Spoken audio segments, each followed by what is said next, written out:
Bonsoir et merci de vous informer sur la télévision interactive. Les rumeurs sur l'augmentation des prix du ciment au Burkina ont conduit la brigade mobile du contrôle économique et de la répression des fraudes à faire une descente sur le terrain.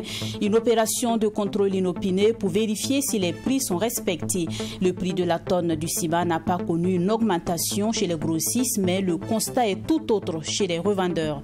Suite à la fermeture de médias pour non-paiement des impôts, le Conseil supérieur de la communication échange avec les patrons de médias sur leurs obligations fiscales. L'objectif est de trouver des propositions concrètes en vue de faciliter le bon fonctionnement de leurs entreprises. Et puis sport football, 24e journée de Ligue 1, décharge électrique de l'AS Sonabel sur l'AS Douane. Ce dimanche, les électriciens ont mis fin à la série de victoires du leader incontesté du championnat national. Les temps forts de ce derby à vivre ou à revivre en fin de journal. Suite aux rumeurs d'augmentation des prix du ciment au Burkina Faso, le ministère en charge du commerce a pris des mesures pour surveiller les prix sur le marché. Ce lundi, la brigade mobile de contrôle économique et de la répression de la fraude était sur le terrain pour un contrôle inopiné de Sankariare au marché de Kosodo. Entrepôts et magasins sont tous passés au contrôle. Seuls les grossistes respectent les prix. Sinon, chez les demi-grossistes et les détaillants, les prix connaissent une hausse. Les contrevenants en cours des sanctions. Constat, Alexis Wenkouni-Belnaba. Le prix de la tonne du ciment n'a pas connu une augmentation chez les grossistes visités par l'équipe du jour. C'est le constat fait par la BMCRF, la brigade mobile de contrôle et de répression des fraudes ce 13 mai à Sankariare. Magasin après magasin, les agents de la BMCRF ont échangé avec les commerçants sur les prix des différentes qualités du ciment. Les prix ne sont pas hors normes comme certains le prétendent, mais les ristournes pour les grossistes connaissent une baisse. Bouré Mansouré, un des commerçants, avance les raisons justifiées par les usines de production. Les patrons des entreprises disent qu'avec le coupure d'électricité, ils ont fait venir des groupes électrogènes pour pouvoir travailler. Ils n'ont pas augmenté le prix du ciment.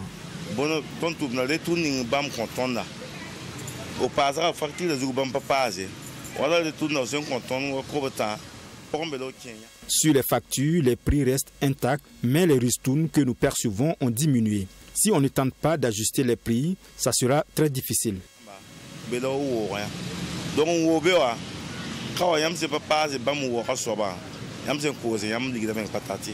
Après Sankariare, le cap est mis sur le marché de Kosodo. Nous rencontrons sur place Ousseni Soré, un demi-grossiste et détaillant. Pour ce dernier, les prix connaissent une hausse à la tonne et sur les détails. Il faut ajuster les prix pour éviter une perte après la vente. Il y a eu une augmentation des prix.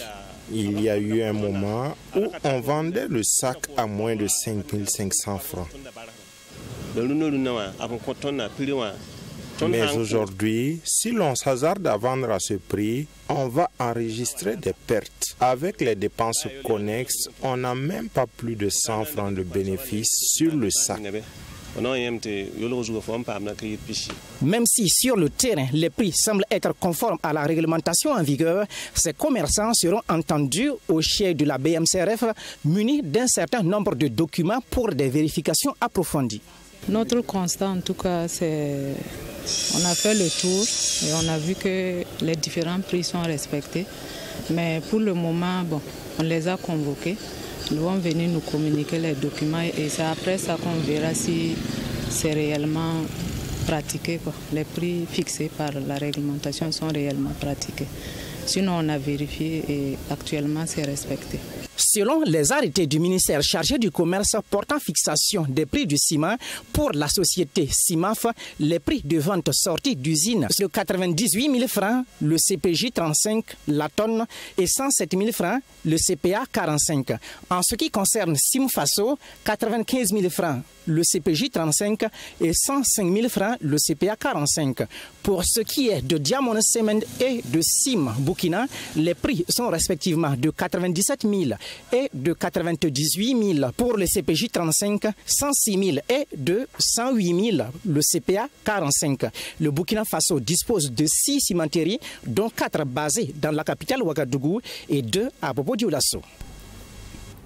Fermeture d'entreprises de presse au Burkina, le Conseil supérieur de la communication a échangé avec les patrons de médias afin que ce désagrément ne se reproduise plus. Au cours d'une rencontre tenue ce matin, ils ont été sensibilisés sur les obligations fiscales des médias. L'objectif était aussi de recueillir les propositions des patrons de médias afin de faciliter le bon fonctionnement de leurs entreprises. Détail avec Serge Bassouli. Le secteur médiatique burkinabé est de plus en plus confronté à des difficultés. Parmi les difficultés demeure la question de l'économie des médias qui est parfois à l'origine de la fermeture de certaines presses pour non-paiement d'impôts. Le Conseil supérieur de la communication, CSC, garant du bon fonctionnement des médias et soucieux de ces difficultés que connaissent les entreprises de presse, a réuni les patrons de médias dans l'optique de les sensibiliser sur les obligations fiscales et recueillir des propositions concrètes. Daniel Bonzi, directeur de la réglementation, de la médiatisation et du contentieux du Conseil supérieur de la communication CSC, reconnaît la difficulté que les médias peuvent avoir vis-à-vis de plusieurs structures, notamment les impôts, le Bureau burkinabé des droits d'auteur et la Société burkinabé de télédiffusion. Précise. Et il faut rappeler que le CSC ne se préoccupe pas que de vos contenus. Votre fonctionnement nous intéresse au plus haut point. C'est pourquoi on demande généralement aux médias de nous donner donc les bilans. Et ce qui nous permet donc de suivre un peu ce que vous faites. Et à côté donc, lorsque les médias sont, ou du moins ils ont des soucis avec les administrations que j'ai citées, il est du rôle du CSC de rappeler donc, de rapprocher donc les positions à travers la médiation que l'instance de régulation peut donc faire. Et notre loi organique nous confie donc cette mission de médiation. Et dans ce sens-là, la loi dit que nous pouvons contribuer donc au règlement non judiciaire de certains conflits qui peuvent exister, notamment entre les organes de presse et les usagers, entre les organes de presse et d'autres administrations et d'autres structures qui peuvent donc intervenir. Pour Idrissa Ouedraogo, président du Conseil supérieur de la communication, le ministère des Finances s'est engagé pour une période de 6 mois à ne pas recourir à la fermeture systématique d'un média pour impayé, mais d'y attendre de la part des médias le respect de certaines étapes. De manière idéale, il n'est pas souhaitable qu'un autre média se ferme après Savane, à condition que les médias eux-mêmes aussi se mettent à jour et que le gouvernement aussi soit d'une oreille attentive. Ce qui est acquis, maintenant il faut se mettre autour d'une table pour activer cela. Voilà. Mais après, c'est un ensemble de textes qui donnent le droit à plusieurs personnes et donc il faut les harmoniser. Nous trouvons seulement que c'est une situation inconfortable pour le paysage médiatique burkinabé qu'il y a des médias qui se ferment. Après ça, c'est à tous les acteurs, à tous les Burkinabés, de dire ce qu'il faut pour un meilleur média. L'idée de cette rencontre du Conseil supérieur de la communication avec les patrons de médias est bien appréciée. Aujourd'hui, par exemple, lorsqu'on vous dit de payer de l'argent que vous avez certainement collecté par le biais de la TVA, parce que ici, le système est déclaratif. Lorsque vous faites une facture, vous êtes obligé de prépayer la TVA. Et ça cause une tension de trésorerie terrible sur les médias. Lorsqu'on vous fait un redressement par rapport à ça et qu'on vous demande de payer, c'est difficile. C'est difficile parce qu'il n'y a pas de l'argent qui tourne, qui coule dans un environnement que nous connaissons. Si dans ces conditions, on vous dit de payer et vous dites, mais nous avons de l'argent à recouvrer, donnez-nous des ASF, attestations de situation fiscale, et qu'on vous dit non, on ne peut pas vous donner des ASF, ça veut dire quoi? Ça veut dire que vous n'avez pas recouvré l'argent pour payer les impôts, vous n'êtes même pas capable de pouvoir souscrire ou de soumissionner à des contrats parce qu'il faut forcément déposer ce genre de documents fiscaux. Les patrons de médias ont saisi l'occasion pour exposer leurs difficultés, notamment le non-paiement de leurs factures par l'État. Les activités entrant dans le cadre de la célébration de la journée des coutumes et traditions ont démarré ce lundi à Ouagadougou. Un colloque a réuni des enseignants-chercheurs, des chercheurs et des détenteurs de savoirs ancestraux autour de la spiritualité, les traditions et les pratiques coutumières. Des échanges pour faciliter la communion du peuple burkinabé et son passé, les journées des coutumes et des traditions étant un moment d'interaction avec les ancêtres. Une communication transversale a également porté sur le thème « La tradition et la sorcellerie au Burkina Faso ». Le compte-rendu porte la signature de Fatima Tenkima. C'est une invention des sociétés secrètes. Balinébié parle ici de la sorcellerie. Elle ne confère pas à une personne des pouvoirs surnaturels, selon notre communicateur du jour. Dans son exposé, il a fait comprendre que ces sociétés secrètes dont plusieurs personnes ignorent l'existence avaient pour rôle l'organisation de la vie sociale. En Afrique, on comptait une douzaine de confréries parmi lesquelles celles des hommes léopards et des hommes lions, qui sont les principales sociétés secrètes qui occupaient le territoire burkinabé. Ce sont ces sociétés qui donnaient, par exemple, là, qui vous dit le sorcier, c'est quelqu'un qui a tel pouvoir, qui peut faire du mal, qui peut se volatiliser, qui peut transmettre. Tout cela, c'est loin de la réalité. Le sorcier, c'est une personne qui a été admise dans une société secrète. Et cette société secrète donne permission de contrôler en fait la vie communautaire. Et pour mieux réguler cette vie communautaire, les initiés ont créé une légende autour de leurs actions. Et c'est pourquoi il y a des interdits et des sanctions, à laisser entendre Bali Nébié. Selon ses explications, la sorcellerie est une légende des confréries pour dissuader les personnes qui sont tentées de braver des interdictions. Et les membres des confréries ont fait de sorte à éloigner toutes les personnes instruites du fonctionnement des sociétés secrètes, sauf quelques exceptions, à laisser entendre notre communication. Nous sommes arrivés à un stade où les confréries nous sont tellement conditionnées que nous confondons la légende et la réalité de la vie quotidienne.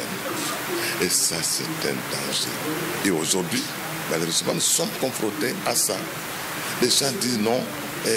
Par exemple, au niveau de la situation nationale, n'est-ce pas, que nous vivons par rapport au terrorisme, des gens pensent que de façon, il se passe des miracles, on peut résoudre ce problème, n'est-ce pas, en un temps record. Selon lui, les membres des confréries étaient des personnes rationnelles, même s'ils distillaient des propos superstitieux. Ils étaient conscients de ce qu'ils disaient et posaient comme acte. À la suite de Bali Nébié, plusieurs autres conférenciers ont éclairé la lanterne des participants sur la spiritualité, les traditions et pratiques coutumières chez différentes ethnies du Burkina Faso.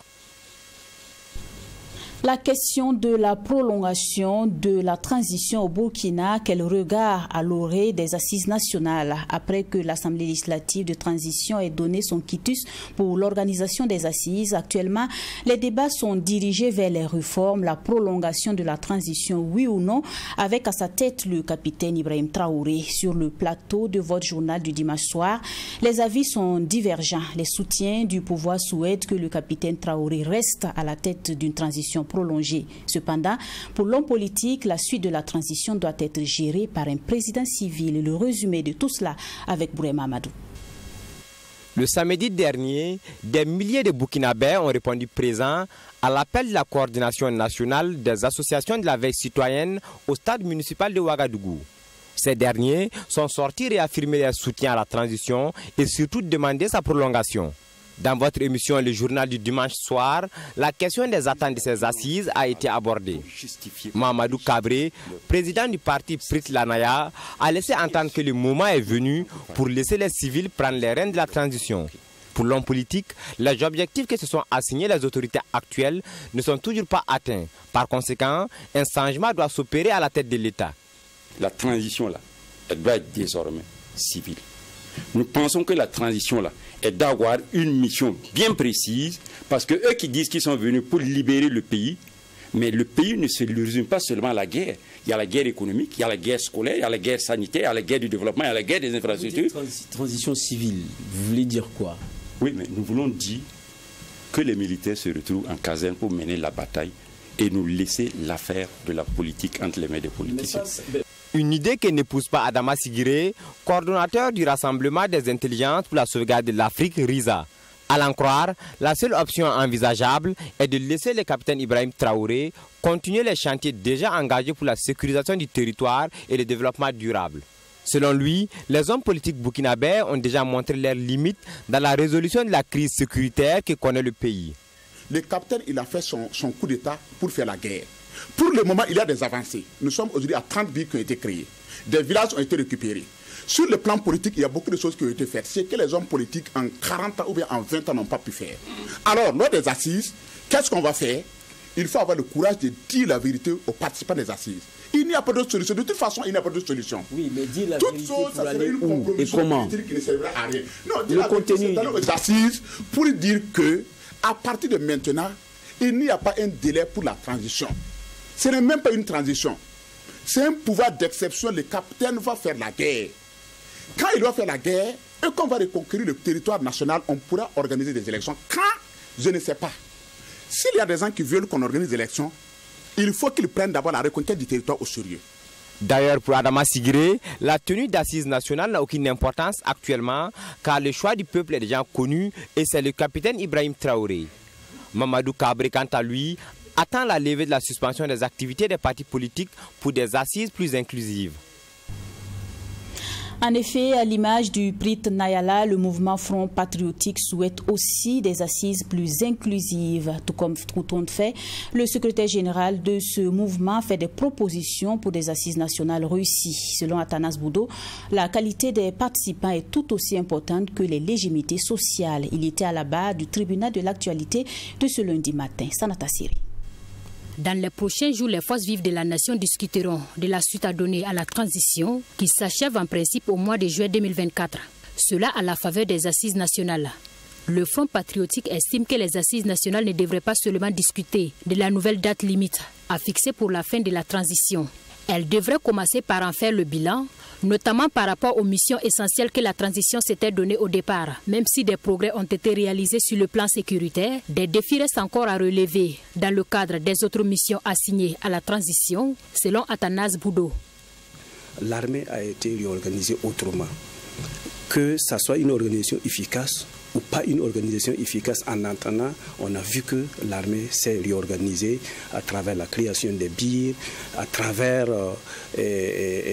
l'élargissement du nombre des supplétifs, des VDP, et ainsi de suite. Il y a en tout cas une certaine, et même le recrutement, et ainsi de suite. Donc, il y a également l'acquisition des armes.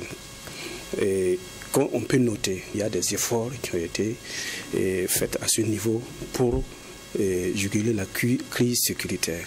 Le deuxième point, la question humanitaire, on a vu qu'il y a eu des efforts de pouvoir s'organiser en convoi pour aller à des contrées difficiles pour pouvoir soulager les populations. Ça, ce sont les deux premières missions. Les 4 autres missions, nous avons noté que ce sont des missions également essentielles qui n'ont pas bougé d'un seul mètre. Le Front patriotique exige des préalables à remplir avant ce grand rendez-vous. C'est notamment la composition et la qualité des participants. Pour Atanas Boudou, ces assises doivent prendre en compte toutes les légitimités sociales. Ça veut dire qu'il faut aller dans le très fond du Burkina pour aller convoquer toutes les intelligences. Et c'est dans ça qu'on donne une certaine légitimité à la transition. Il faut travailler à ce que notre transition c'est un modèle particulier parce que répondant aux aspirations des populations, parce que c'est un moment donné assez critique qui n'est pas le même environnement que les autres environnements parce que c'est dans une période de guerre, d'où la souveraineté affirmée dans notre transition. Pour que ces assises soient une réussite, le secrétaire général du Front patriotique invite également les autorités à lever la suspension interdisant les activités des partis politiques et des organisations de la société civile afin qu'ils puissent eux aussi apporter leur contribution. Il y aura un échec si on convoque des assises parce que les assises supposent la convocation des forces vives. Il y a d'autres qui n'aiment pas le terme force vive, mais quand même la convocation de toute la légitimité sociale et politique du Burkina. Et les partis politiques font partie intégrante et les OSC font partie intégrante. Allez-y interroger le MATDS aujourd'hui, il y a combien d'OSC formellement organisés qui ont joué un rôle assez important dans l'histoire de ce pays-là.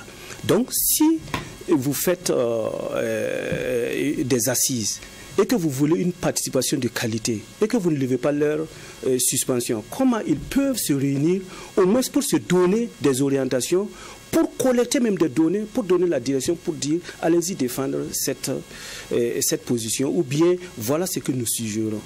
Le Front patriotique est une organisation citoyenne composée d'une quinzaine de partis politiques et d'une trentaine d'organisations de la société civile. Il dit travailler pour une transition légitime et souveraine. La problématique du drainage des eaux dans certains quartiers de Ouagadougou, on en reparle. Le canal de Wemtenga se dégrade de jour en jour et son état actuel laisse à désirer. Déjà, avec les premières pluies, les riverains se plaignent de quelques désagréments. Si certains pointent du doigt les ingénieurs qui ont construit le canal, d'autres fustigent le comportement indélicat des personnes qui viennent y déverser des ordures et du même coup, ils interpellent les autorités à bien vouloir se pencher sur la question de la réhabilitation de cette infrastructure. Le constat de Touboum Fabrice Dabiri avec la voix de Michael Tougouri. Construit au début des années 2000, le canal de Wemtenga est en déliquescence et ce depuis les inondations du 1er septembre 2009. Parmi les différents maux dont souffre ce canal, il y a l'ensablement causé par le délabrement de la structure. À cela s'ajoute le comportement de certaines personnes qui transforment le canal en dépotoir. Sur place, le constat est ahurissant. Très remonté, El Hadj Ablassé Sakandé raconte le martyre des riverains. Ce quartier depuis 1987 et depuis cette date jusqu'à la construction du canal Mako n'avait jamais été inondé. Depuis la construction du canal, Mako et celles voisines souffrent du débordement des eaux de pluie. À l'époque, nous leur avions dit que c'était plutôt un fossé qu'ils construisaient. Cette infrastructure n'est pas un canal. Ils n'ont même pas daigné nous écouter. Après la construction du canal, cette même année-là, il a été réparé. La pression de l'eau est supérieure à la capacité du canal. Jusqu'à 2 parcelles à 3 parcelles. Il y a des beaucoup qui viennent pour jeter les ordures là. On les chasse, mais souvent ils viennent vers minuit comme ça pour jeter les ordures. Donc on ne peut pas les voir. Donc on vient le matin trouver les ordures là posées comme ça. On fait les sang un peu et puis on brûle. On travaille comme ça jusqu'à présent.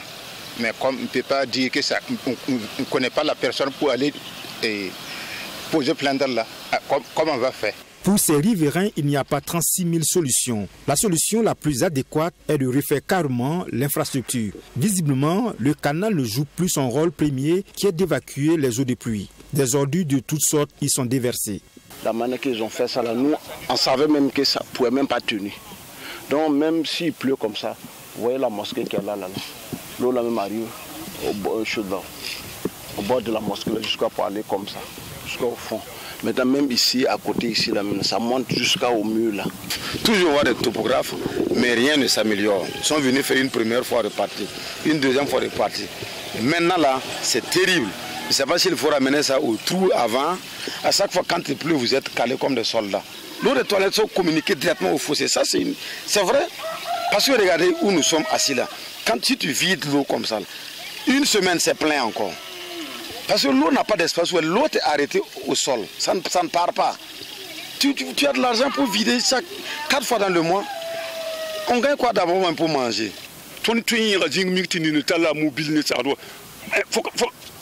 Souvent, nous apercevons des gens qui viennent pour déverser des ordures aux abords du canal.